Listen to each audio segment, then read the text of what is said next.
Komið sæl, ég sé að veifa höndum. Gaman að sjá ykkur sum. Nú flestir bara svarti kassar með hvítum stöfum. Við ætlum að fara hefjast handa. Og já, ég bið ykkur bara að halda mikrofónunum ykkar mjútuðum. Ég reynir svona að hafa stjórn á því á meðan að fyrirlesturum stendur. En já, bara verið öll hjartanlega velkomin í Fjarskólan. Fjarskóli FÍSOS hér með settur. Og ég heiti Bergsveinn Þórsson og var í Fjarskóla nefndinni og ég gerir ráð fyrir því að ég veit öll hvers vegna við erum að hittast hér en ekki í Vestmannaeyjum. En þetta var það sem okkur langaði að bjóða upp á í sárabót fyrir það sem að það þurfti að aflýsa Fjarskólanum. Við verðum með núna reglulega hverju viku málstofur eða fyrirlestra sem að tengjast þema Fjarskólans sem er sjálfbærni og sjálfbær þróun og hvernig safnastarf getur tengst því, stuðlað því eða hjálpa okkur í áttina sjálfbæri framtíð.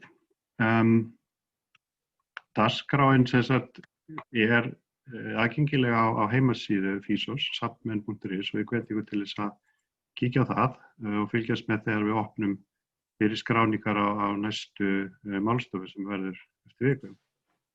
Ég vil þakka Safnasjóði og safnafræði við Háskóla Íslands kærlega fyrir aðstoðina. Það er safnafræðin sem er að hýsa okkur hérna. Og já, ætla ég raunin bara að fara í það að kynna fyrirlesara dagsins. En það er hún Southwick sem er einhvers staðar, birtist ykkur eftir smástund. Hún er stofnandi og framkvæmdastjóri Key Culture sem að vinnur að sjálfbærni í gegnum með því að virkja menningarsviðið.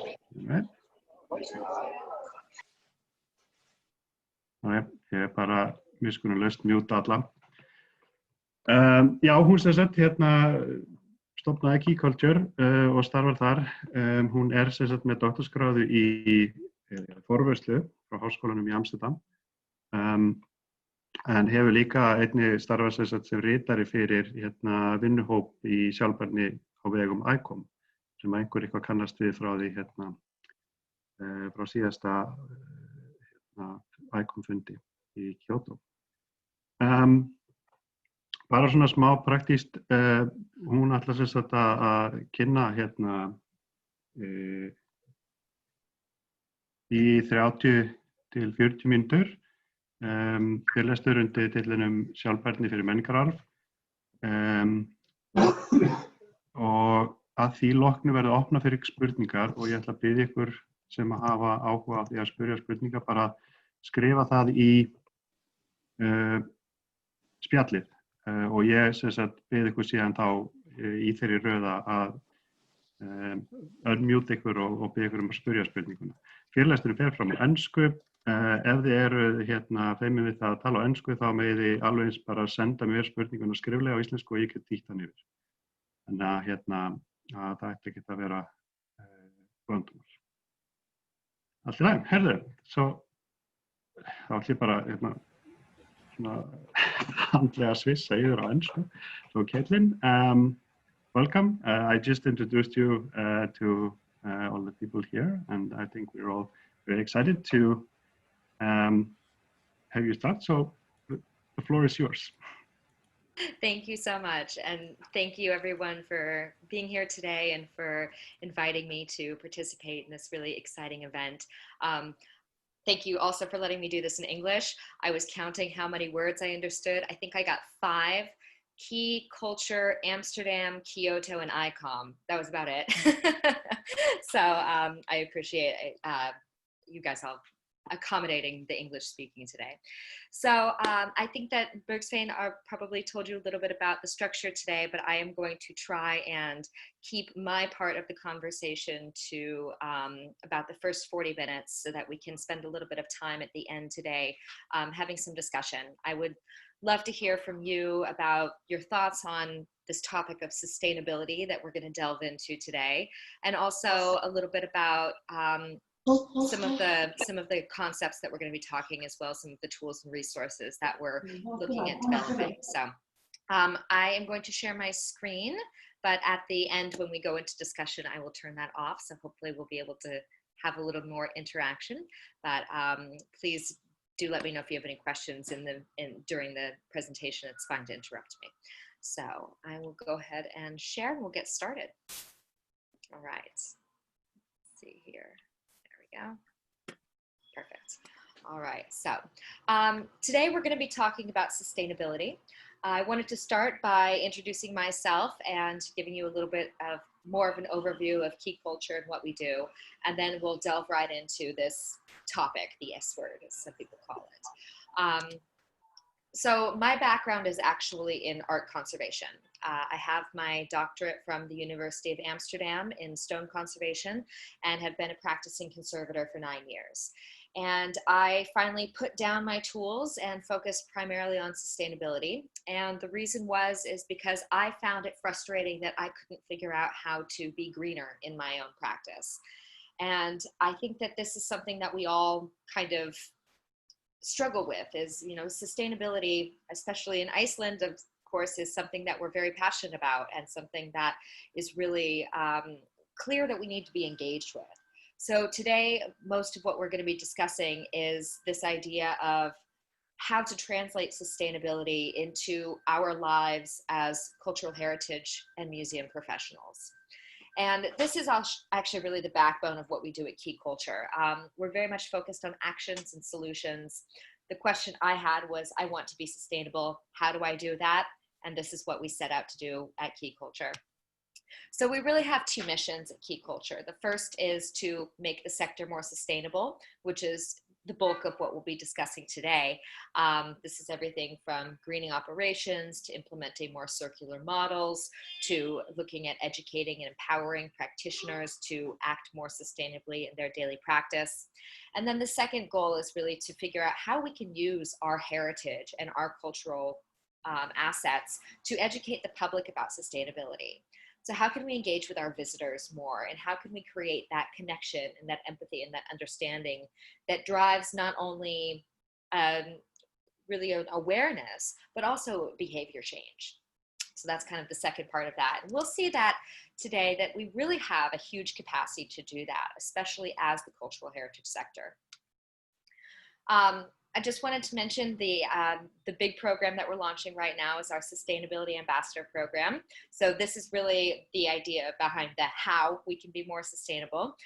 We're creating a series of key books, which are going to be your how-to guides on sustainable actions. These will be available in January of 2021, and they are themed. As you can see, we have different areas that we'll be addressing.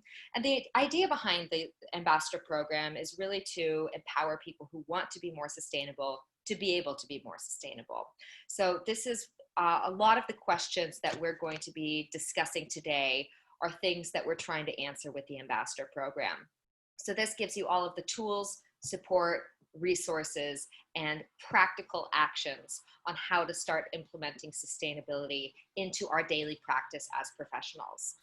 So if you have any questions about the program, please feel free to reach out, or you can check out our website for more information. But we're really excited to get this up and running, and hopefully you will be joining us. So now we're going to jump into the topic of the day, which is sustainability. When you talk about sustainability, one thing that really interests me is that there is no right or wrong. Sustainability really means different things to different people around the world. Some people say sustainability is making a positive change. Especially in the Northern Hemisphere, there's a lot of talk about environmental responsibility.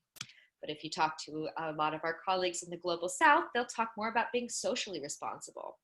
we're starting to see this become more and more intermingled as we start unpacking the nuances of what sustainability is at its core. A lot of people think that, sustainability is something that's important for the future. I think we're also starting to see that sustainability is not just important for the future, it's important for the present, because the future is now. And we are already starting to experience all of the repercussions and different aspects of an unsustainable society. And we'll delve a little bit into today the intersectionality of these issues and how this has become something that is not just about the future, but it's now, and we need to act now. Sustainability, we're going to go through a very quick history. I think that probably the audience today is much more familiar with sustainability than a lot of audiences that I speak with, but I did just want to briefly give you an overview just to set the stage for where we're going here. So sustainability in its current context was first introduced at the Club of Rome in 1972, and it was referred to as, quote, a state of global equilibrium. And the definition that is primarily used today is from the Brundtland Report in 1987, which is about sustainability as something that meets the needs of the present without compromising the ability of future generations to meet their own needs. So this is kind of a concept that's been around, as we can see, for almost 35 years. And it's something that is becoming more and more prevalent in our understanding of what sustainability means. But for me, what really hit home and why this whole journey started from me personally was this idea that sustainability is doing good without doing harm. And this is something that Henry McGee often talks about. He's one of the premier scholars on sustainability in museums. And this, to me, is really what the context for our profession. As a conservator, my job was to conserve our cultural heritage for the future. This is obviously something that's good. And actually, if we look at the United Nations Sustainable Development Goals, it is specifically mentioned in SDG 11.4. But the problem with just focusing on the one facet of conservation was that the way I was doing it was harmful for the planet and harmful for other cultures. So I was doing good, but I was also doing harm, which made me start to question how I was doing things and why I was doing things and who I was doing things for. So this is going to be a recurring theme that we'll touch back on a few times over the course of the next hour. As I said, I'm sure you all are quite familiar with sustainability, but this is just a little bit of a timeline for you and shows a little bit about where we are. So we started in 1972, we went through the Brundtland Report, we had the Kyoto Protocol, we had the Millennium Development Goals, and now we're at the point where in 2015, Agenda 2030 was adopted, which is outlined with the 5 Ps: people, planet, partnership, peace, and prosperity, and also with the 17 SDGs. So these are the SDGs. I think that most of us are quite familiar with them. If you're not, that's totally fine. I have to admit that I didn't know what the Sustainable Development Goals were until about 4 or 5 years ago when I was at a different conference and was introduced to these through the context of cultural heritage. And the SDGs are basically the goals that we have as a society in order to achieve a sustainable future. So these are really a blueprint for how we can make our future as a society and as a planet a sustainable one.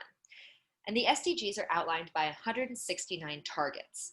And these targets really showcase how to achieve these different goals and what we need to be aiming for in order to be more sustainable.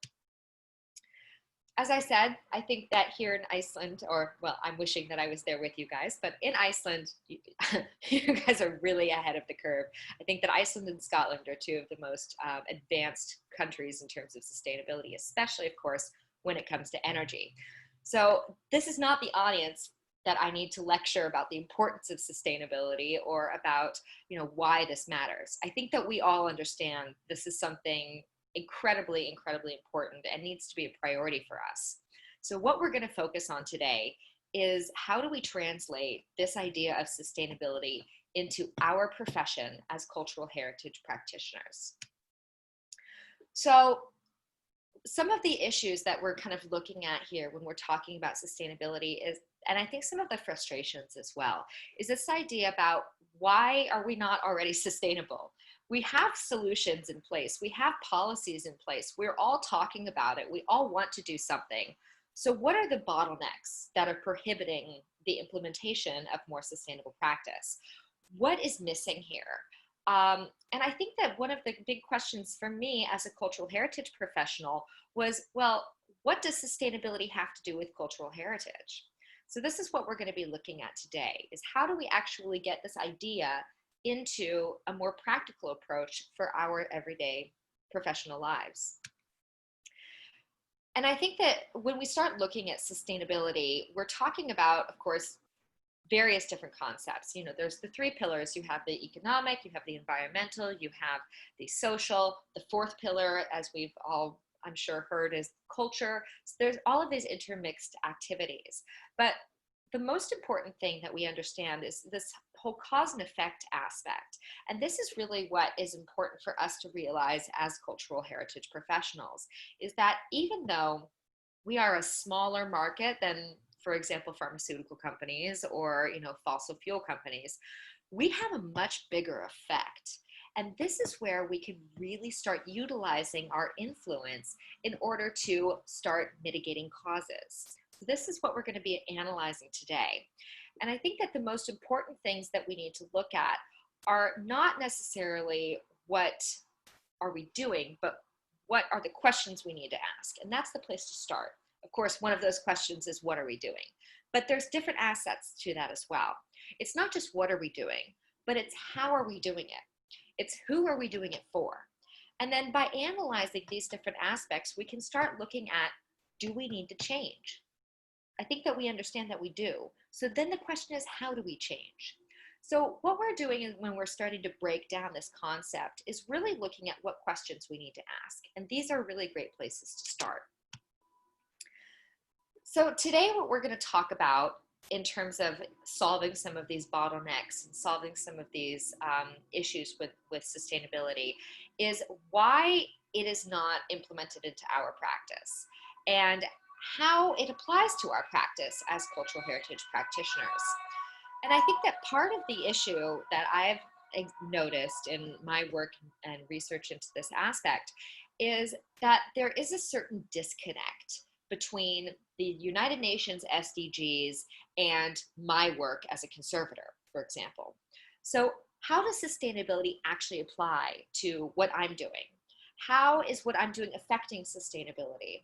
And what changes can be made in order for me to do my job to the best of my ability, but in a way that is not causing harm?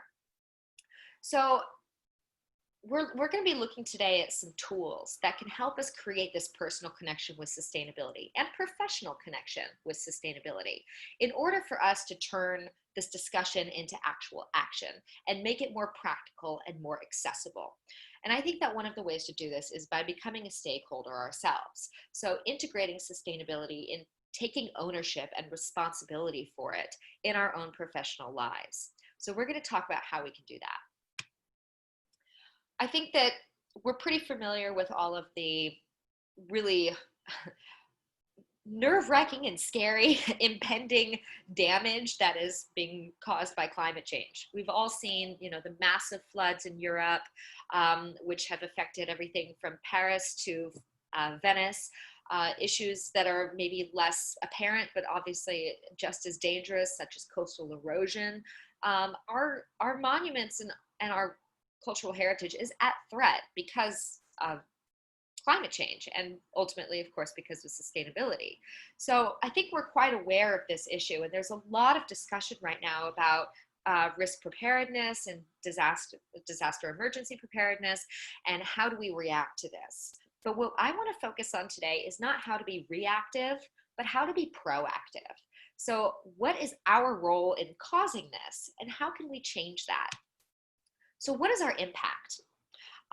If anyone here is a conservator or has any experience with conservation, this all looks very familiar to you. All of the toxic chemicals that we're using, the amount of waste we produce, gloves is one of my favorite examples, This is actually a picture of me pouring a really nasty toxic biocide all over this beautiful sculpture. And then it's running into the soil and then of course into the groundwater and into our ecosystem. So I think that it's quite clear that the way that we're doing what we're doing is not necessarily the most environmentally friendly. This also, of course, has to do with energy consumption.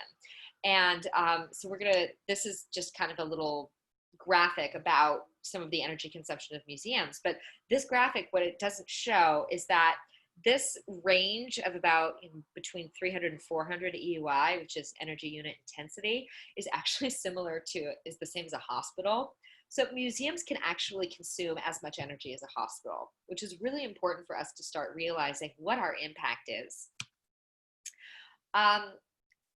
In terms of energy consumption, that's a really big one. And obviously, one of the big issues of that is, of course, where your energy comes from. So in Iceland, we've already solved this problem because most of our energy comes from renewable sources.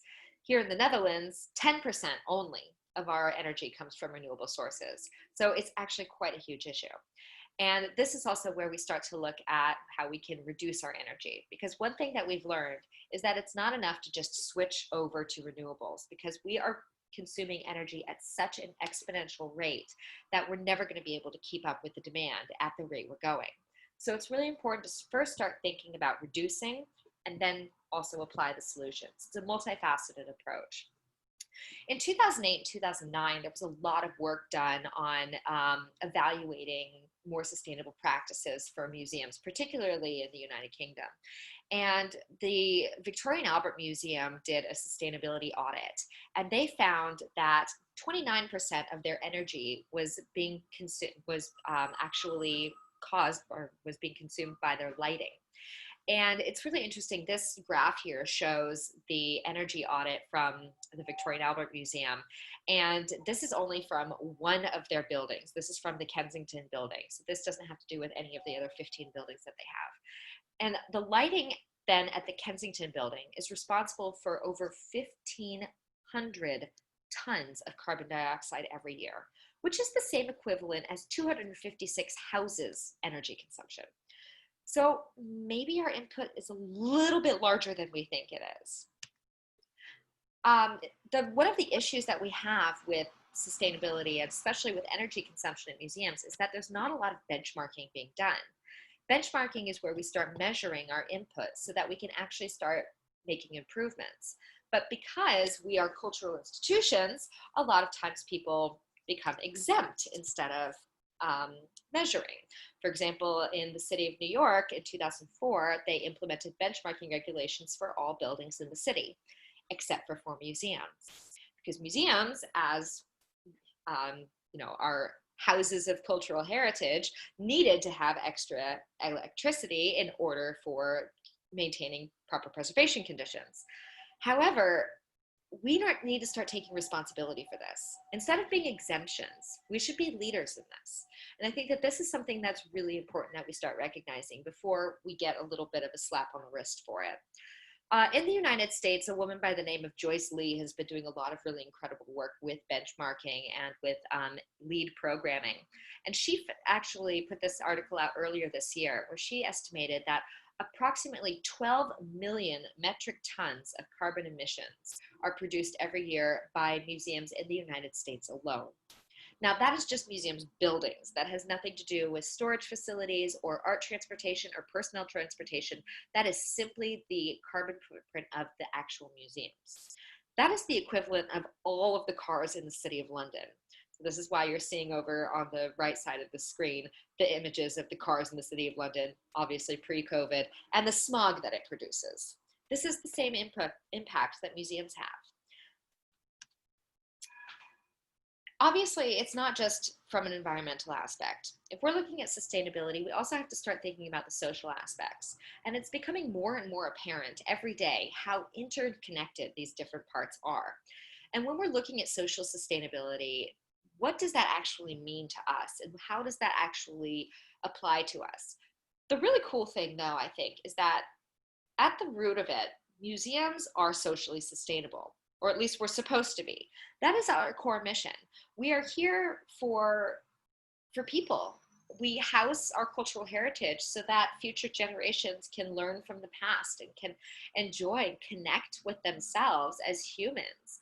It's really amazing when we start to think about what a social impact we have, not only on future generations or on our visitors, but on our communities, locally and globally.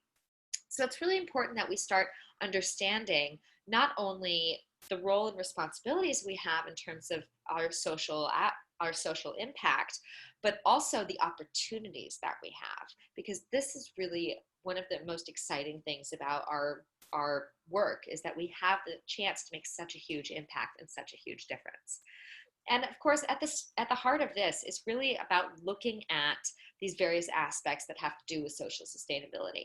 So concepts like transparency, are we being transparent with our collections, how we got them, where they came from, what their history is? Are we being honest in the way that we're communicating history? Are we being inclusive? Are we being accessible?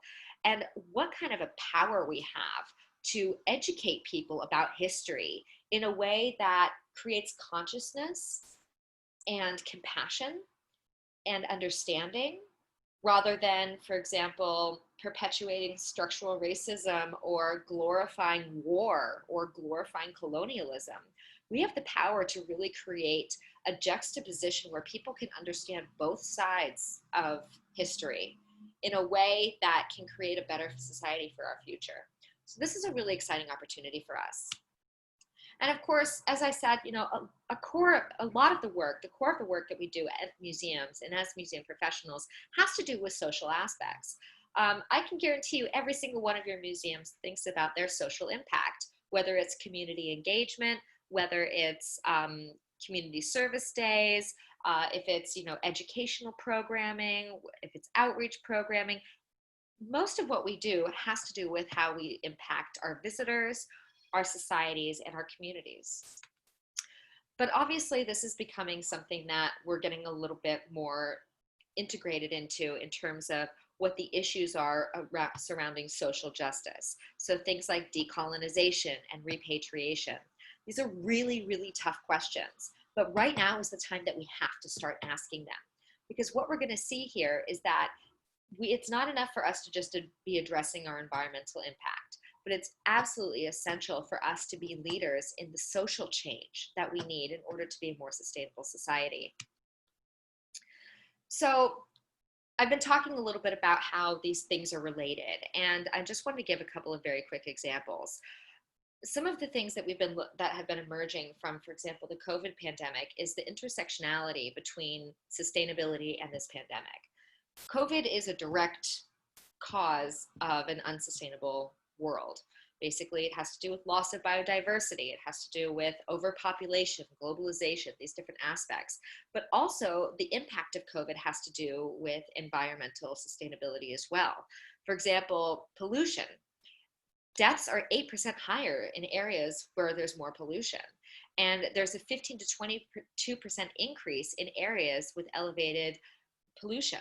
So it's really, really interesting to start seeing how the social aspect of COVID is actually impacted by the environmental aspects, and that these things are really, really interconnected.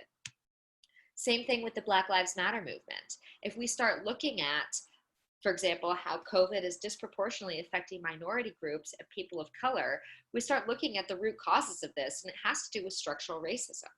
It has to do with the fact that minority groups and POC communities tend to be in places with higher pollution because there are communities that don't want to be in those places, and those tended to be the communities that were in more of a position of power. So they got the plants built next to POC neighborhoods. It's really quite shocking when we start looking at how these things are actually intermingled. So it doesn't just have to do with one or the other. And this is where we start to get a bigger view and a picture of a little bit more about why sustainability is not just about turning off your lights, but why it's about this entire collectivity. And so this is where we can start thinking about what we can do. So we've talked about the SDGs. I think we're all familiar with those. But one of the problems that we've talked about the bottlenecks. And I think one of the things we looked at in terms of what was inhibiting engagement with the sustainability and with SDGs is this idea of personal connection. Even for me, it was very much, I'm a conservator. What does this have to do with me? How do I uphold no poverty? That doesn't seem like something that's related to my job professionally. The SDGs were created specifically for policymakers. The SDGs look at targets that are actually for governing bodies. And this is where the disconnect lies, because it's very difficult for us to look at the SDGs and think, oh, that's something that I can do in my professional life or even in my individual life. So there was an organization Futera Sustainability Communications that actually looked at this and thought this is an issue. Regular people, everyday people are not able to engage with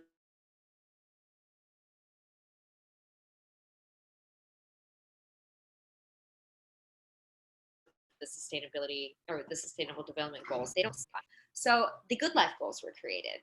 And the Good Life Goals is a compilation of work done between the United Nations and several other entities around the world that have now come up with a translation of the SDGs specifically for individuals. So how can you, in your everyday life, help to support the implementation of the SDGs? So these are the Good Life Goals. Now, this is kind of an inspiration because if we can look at the SDGs and reframe them and translate them in a way that is applicable to individuals, can't we do that for professionals as well? So we started looking at how we could translate the SDGs for cultural heritage professionals. So the first aspect of this was we went through the SDGs and picked out which targets we thought were particularly relevant for us as cultural heritage. A lot of this has to do with, for example, building resilience. And then we added a little bit of the ideas from the Good Life Goals. So things about learning and sharing and donating, and these different aspects which can help support the targets from the SDGs. So we mixed these all up, added a little bit of cultural heritage into there, and we came up with the Cultural Heritage SDGs. So I've been using the Cultural Heritage SDGs as a teaching tool over the past couple of years for relating sustainability to cultural heritage professionals and really showcasing how we can start to make more of an impact in terms of our actions and our everyday work. So I wanted to kind of go through a couple of these. Unfortunately, we don't have time to go through all of them, but I first wanted to talk about what's going to be happening with these goals. Now, as I said, I've been looking at how we can actually translate the SDGs for cultural heritage professionals. And I was teaching a series of professional development courses earlier this year. And one of my students said, I really love this concept. This really helps me connect with the SDGs and see how I can help support this in my work. Are you going to publish these, or what are you going to do with them? So I got together a group of my colleagues from around the world, including representatives from ICOM and XARC and ECROM and different parts of culture as well, including galleries and GLAM institutions. And we started looking at, okay, how can we make these accessible to people? And what do we need? What's missing here? So we've come up with an idea. And this is basically to try and make this a tool that can create that ownership and create that connection and participation that we need as cultural heritage professionals in order to start engaging with the SDGs. So what we've been doing is we've been going through the cultural heritage SDGs, which we're still playing with the name a little bit here. You guys are getting a sneak peek of all of this. And we are trying to identify the purpose and the audience of this tool. And the idea is really that this will be something that can help people relate to the SDGs and creates that connection and that understanding. And also it can set up aspirations for us as a sector in order to make the SDGs relevant for us, in order for us to be actively participating in achieving the SDGs.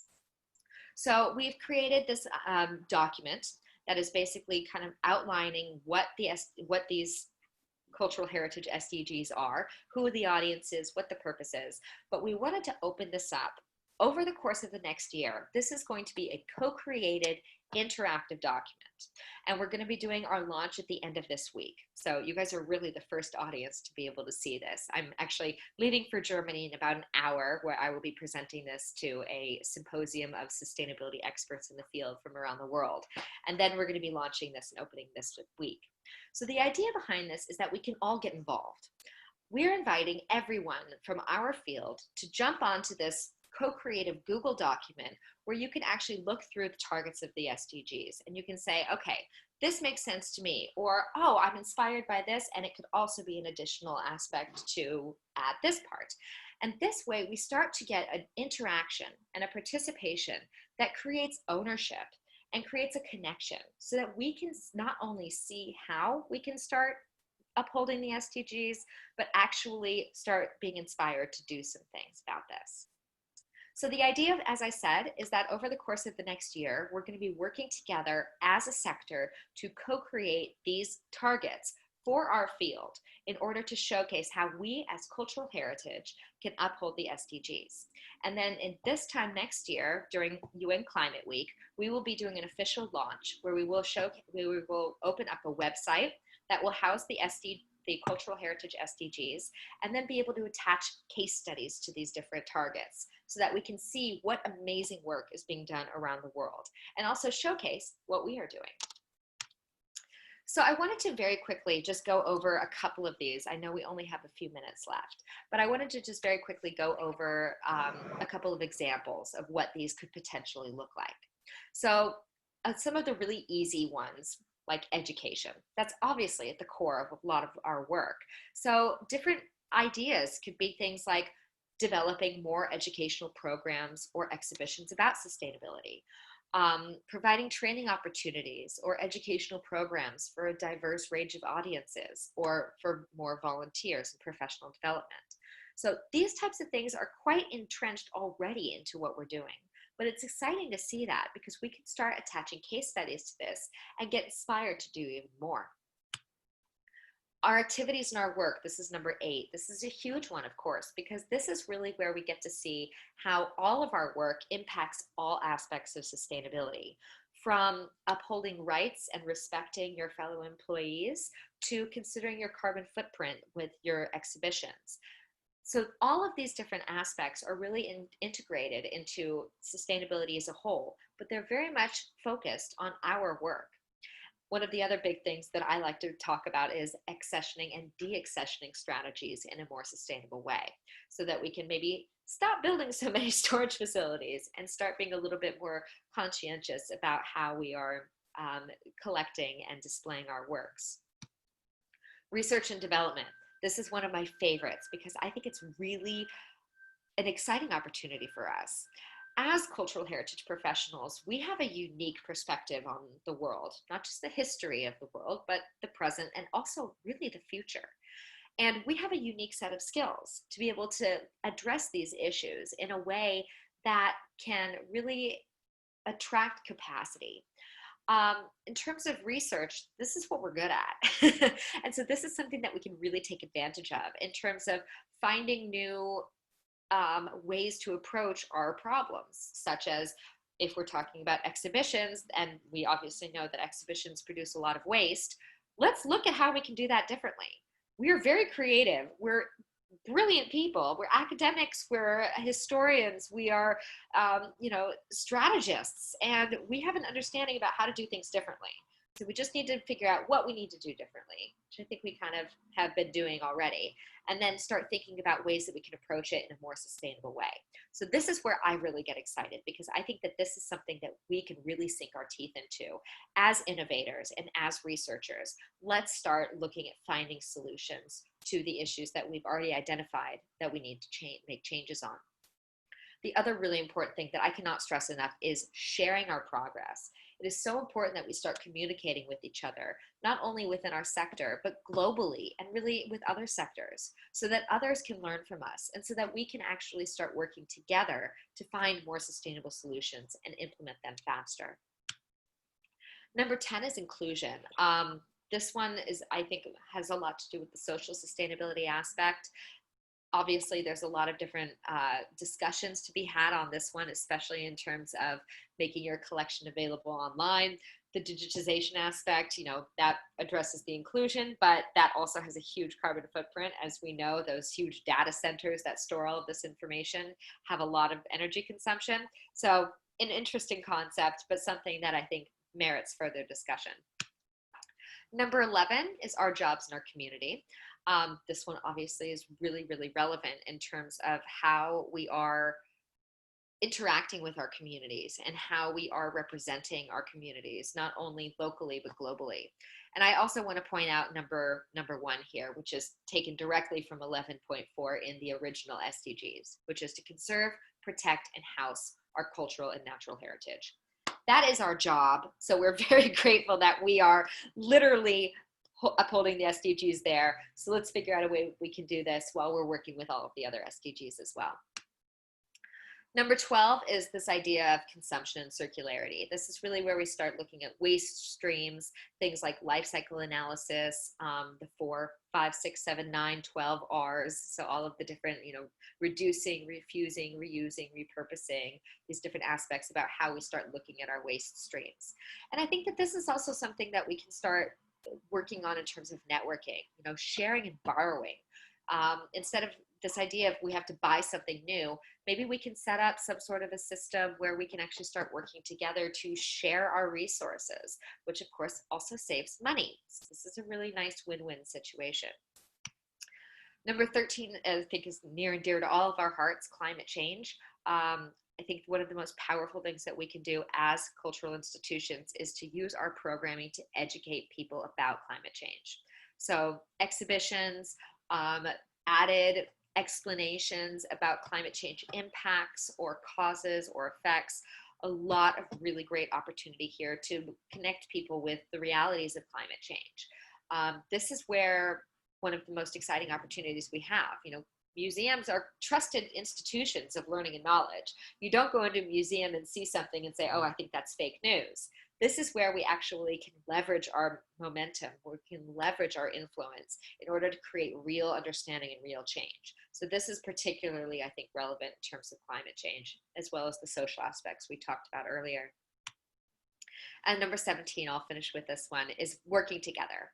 I think one of the most important things that we can do as cultural professionals, as I said, is to start talking with each other, sharing our best practices, sharing our work and what we're doing, building partnerships locally with outside our sector, but also globally within our sector and outside the sector, just finding ways that we can support each other in order to make this a more streamlined effort. And I think that that's one of the most important things to understand, is that we're not alone in this. This is going to be something we have to do together, not only as a sector, but as a society. So it's really important that we start holding up our part end of the bargain, and we start implementing our actions today, and we start offering our resources and spaces in order to promote great work that's being done around the world. So I wanted to very quickly, as I said, unfortunately we couldn't go through all of them, but they will be available online, and I will make sure to share with everyone when that happens. And of course, please check out Key Culture, and we'll be announcing all of this as well there. But just kind of a summary of some of the most important points in terms of our work and sustainability. We always, always, always can utilize our educational programming on our exhibitions to promote any of the goals. That is the easiest thing that we can do. Our education and our outreach are some of our strongest assets. So let's utilize those to start promoting a sustainable future. And of course, partnerships are key. It's incredibly important for us to understand that, we as cultural heritage professionals maybe don't know all of the answers, but we don't have to. We can partner with people who do have really great ideas, who are already working in this space, who know a little bit more about this, so that we don't have to be the ones coming up with all of the solutions ourselves. So this is one of the things that we've really facilitated Key Culture. This is one of the things I really encourage everyone to do, is look at what local partnerships you can make within your community. Identify people you can start working with, and find out ways that you can actually start working together. Unfortunately, we didn't have time to get into circularity that much. That's a whole nother topic, but just the way that we start looking at our waste materials streams. So instead of looking just at the use of something, let's start looking at the entire life cycle assessment. So where does something come from? Where does it go? What impact does it have in the entire life of an object? And let's stop thinking about ways that we can just, if we need something, buying it. Let's see if we can start looking at the 5 R's. So do we need to buy something? Can we reduce the amount? Can we reuse it? Can we repurpose it? Recycling is really our last resort here. And then, of course, the social aspects. So just promoting accessibility, inclusion, diversity, equality, treating each other with kindness and respect. I think we all know that those are basic human rights, and I am certainly sure that you all uphold those in your own work and in your own everyday lives. But just being aware of that, I think, helps other people be aware of it as well. So it's a lot of information in a very short amount of time, but hopefully we've gotten a little bit of an understanding about how sustainability applies to us. So of course, the next question is how. So we've seen why it's important for us to be sustainable. We've seen how they're all interconnected. We've seen what kind of actions we can take in terms of upholding the SDGs. But what's my next step tomorrow? And this is always my question. The first thing that you could do is ask for help. This is not your job alone. You are not alone in this. It is not your sole responsibility to make the world a more sustainable place. We're all going to be working together towards this. So if you want to do something, ask. That's what we're here for at Key Culture. That's literally what I designed the nonprofit to do. Or ask your colleagues, ask your peers, ask sustainability organizations within your community. So seek out partnerships and just know that this is not something that you have to do by yourself or come up with all the solutions alone. I think one of the really exciting things also is I'm sure you all have seen some of the material in today's presentation and thought, oh, we're already doing that. That's really cool. Like, I'm already doing something great, really sustainable. Be proud of that. Share those ideas, share those successes, celebrate them, and build on them. That's a really wonderful way to get motivated, because action builds action. So your first action may be a little something, but then that will inspire a second action, and then a third action, and then accumulates into a way that we actually start making behavioral changes.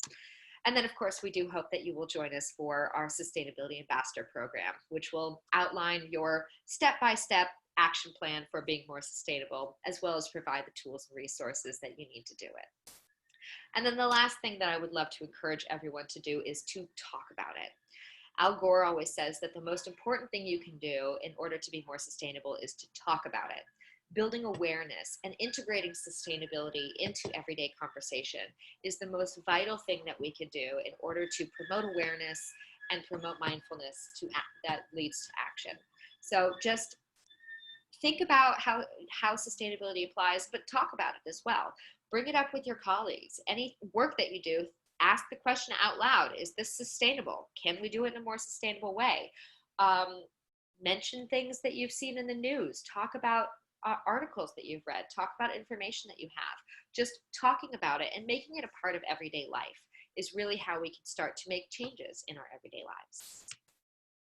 So I went a little over, I apologize, but I would love to spend the last 12 minutes or so here discussing with you guys a little bit about your thoughts on this. So would love to hear what your thoughts are on the Cultural Heritage SDGs. Would love also to hear a little bit about your ideas on sustainability. What are you doing already? What kind of aspirations do you have maybe? Do you have questions on how to accomplish various aspects? And maybe what are some of the obstacles or what are some of the needs that we have in order for more sustainable practices? So I'm going to stop sharing now. There we are. And I'm going to ask Bergsvein if he wants to moderate for us. Yeah, but yes, of course. But first I would like to just say, thank you for this really sort of great presentation and impactful. And I think you planted a lot of seeds in the minds of all the people here listening. Well, we already have some questions, and like you mentioned, we have about 10 minutes for discussion. So please if you have something on your mind, don't hesitate. And of course, for me, in this position, I'll just go ahead and ask the first question. Well, I really like how you emphasize this, importance of working together, because sometimes it seems like, because you have these different sort of messages going around, like, okay, we are kind of running out of time.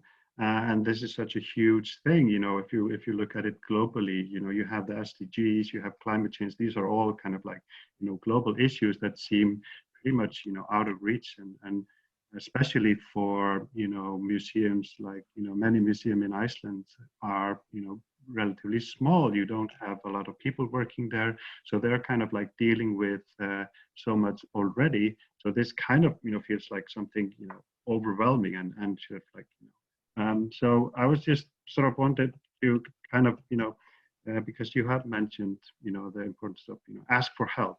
And is this something that you have seen sort of people in like, smaller institutions doing, or is this sort of just based on your kind of, gut feeling? Or Yeah, I think, there's a lot of really interesting points that you've made there. And I think one of the things that really stood out is this idea of, sustainability can feel incredibly overwhelming. As we've seen today, there's so much to do, and there's so many different facets of it. And that's one of the things that I've always had trouble with, is that like sustainability is this kind of intangible concept up in the clouds that we know we need to be doing something about, but there's too much to be done, and I already have 100,000 things on my plate, thank you very much. And I have a full-time job and maybe a family and maybe this and that and other responsibilities. So how can I actually start practicing? And also, maybe you're in a situation where you're either at a smaller museum with more limited resources, or even if you're at a larger museum, maybe there's not as much buy-in from your upper management. Maybe it's not a priority. And so it can feel incredibly overwhelming from all of these different aspects. Mm-hmm. And I think that's one of the other big bottlenecks, is that it's not a lack of understanding. I think everyone here, we understand what sustainability is. We understand that we need to engage with it. It's, maybe not feeling empowered enough, or maybe not feeling, well equipped enough, or that you have the resources you need to actually do things. And this is the entire core behind the ambassador program, is to find those tools and resources that we need in order to make this happen. So from the key books, which are your step-by-step guides, to the regional mentor program, which is basically your personal sustainability consultant who you can call into and ask questions and get support, and build local communities and local networks to start working together as institutions in your region. These are all things that we're hoping to facilitate through this program, because there's also so much incredible work being done, but it's siloed. And, I attend, of course, as many webinars and workshops as possible to hear about the different work that's going on in different places. And there was the Alberta Museums Association did a conference a couple years ago, and they had 4 different museums present on their sustainability initiatives. And it was just so inspiring to see, this really small museum go completely carbon neutral, and how they had done it, and, what measures they took. And I thought, this is something that's really inspiring, and we need to be communicating. So I think that that's what I'm talking about as well, with, working together, communicating about what we're doing, and not feeling like you have to do everything yourself, because this is not something that you can do all by yourself. It's something that we all have to do together. I hope that answers your question. Yeah, definitely. And I think it's pretty sort of, I don't know, maybe unique is too strong of a word, but it's certainly feels very special, sort of, working, for example, in the museum sector, that you have this sense of belonging, that, people actually connect just through the fact that they are working in a museum, even though these institutions are very different and diverse. But there is something like, like you mentioned with the social impact, there is this kind of like ideal notion that we all kind of have in our head, that, we are, working towards, having an impact on society. So I think, yeah, definitely, talking together and sharing experiences. So we have one question here. Þóra Björk. Wait, I'm going to find you on the list. Hello. Here. Oh, there you are. Yeah. Yes.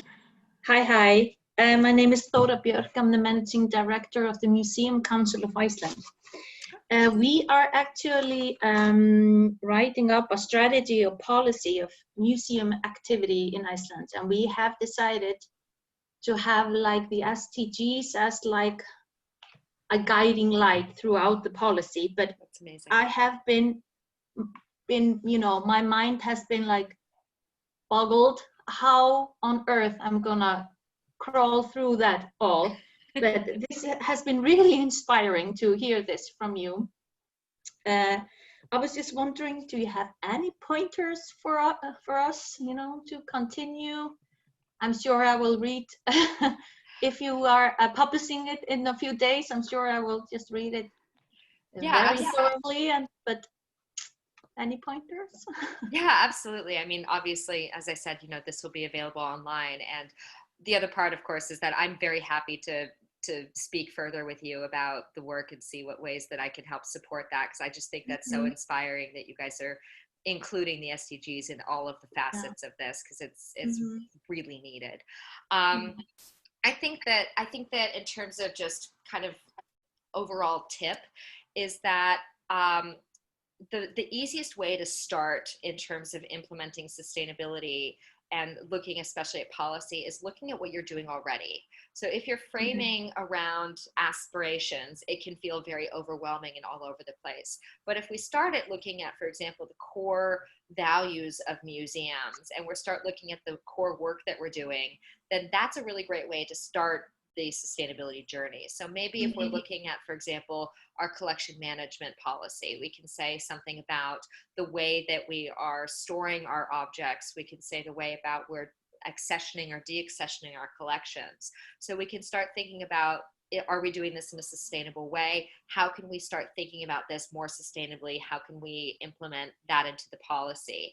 And then, so if we start breaking it down into the work that we're doing already, that's a great way to start building out in terms of adding things on. Because then if we start at collection management, we start with things like implementing more circularity into our, into the materials that we're using, or, you know, finding better ways to you know, utilize microclimates, then we might start getting into things like storage facilities and more passive systems. And then that might lead into a discussion about, you know, implementing like the BISO Green Protocol or less stringent climate control at institutions. So there's kind of a pathway. And I think that at least can help start controlling where you can begin, because it is indeed very overwhelming to just say, okay, we've got our policies here and we need to make them sustainable. How do we, you know, just put this on there? But yeah, but I would, you know, please definitely take a look at the goals that we put together. Would love your input on it. Would love everyone's input on it. And I'm very happy to speak further with you about any way that I might be able to help or support with developing the policy, because I think that's incredible and very important. Thank you. I will definitely do that. Okay, my pleasure. Absolutely. This is excellent. This is working together. Yeah. Yes, exactly. It's all about working together. And I do have to say to everyone on this call, you know, this is my passion and this is my job. And if you guys have any questions or would like to speak further about anything, that is literally what I am here to do, is to help start or further your sustainability journeys. Find resources for you, find tools for you, find ways that we can all work together so that this is not something that we feel isolated in, but something that we can find inspiration with each other about and move forward together.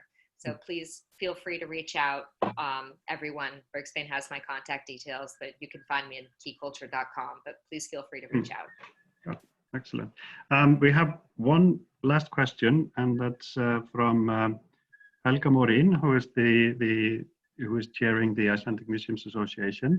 I'm just going to read out her question, and it's I think it's a good kind of like follow-up from, you know, the discussion about policy, and it's really sort of, you know, are politics kind of, getting in the way for museums to, realize these guidelines or, achieve these goals? I mean, do you have, because we've been talking a lot about, the possibilities and, this is all great and we have so much potential.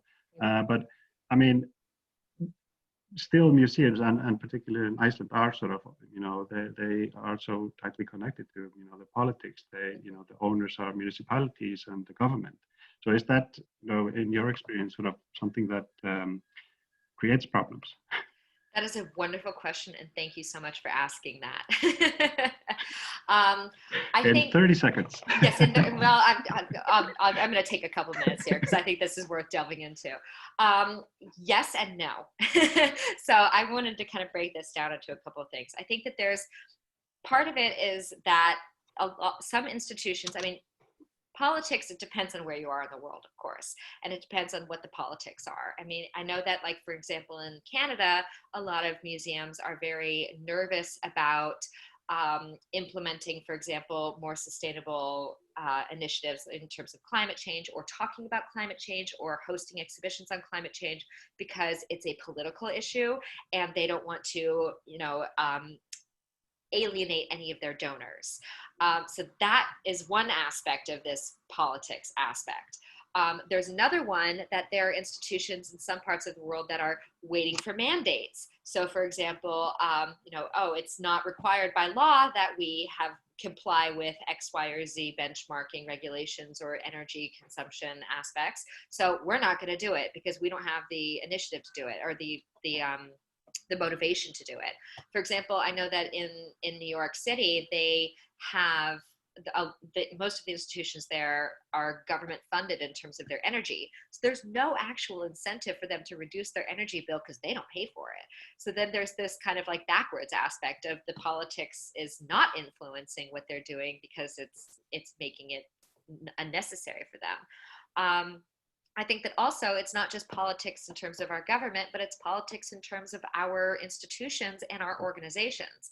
I'm the secretary of the working group for sustainability for ICOM, and I know that so many people say, okay, well, ICOM needs to step up and give us, regulations and tell us that we need to be sustainable, and then we'll do it. But, whose responsibility is it at the end of the day to be more sustainable? I also work with a lot of museum directors who say to me, yeah, Caitlin, I'm very passionate about sustainability, but it's not my job to, snap my fingers and make everyone in this organization sustainable, or in this institution. This also has to be the work of each individual. And I think that that's where my answer lies, is that even though there is influence from government, even though there is influence from bureaucratic institutions, or from policymakers, or from your donors, or all of these different intrinsic things, we can already start making sustainability part of our everyday practice. And that's, I think, where we're going to start driving the change, because this doesn't have to be just a top-down movement. This also has to be a bottom-up movement.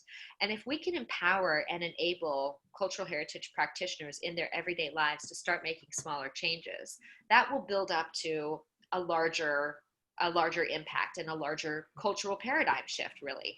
And if we, this is kind of what the ambassador program is designed to do, is empower people who are already interested in making sustainable change to make those changes, and then to start branching out, building awareness, and then creating a culture of sustainability within an organization.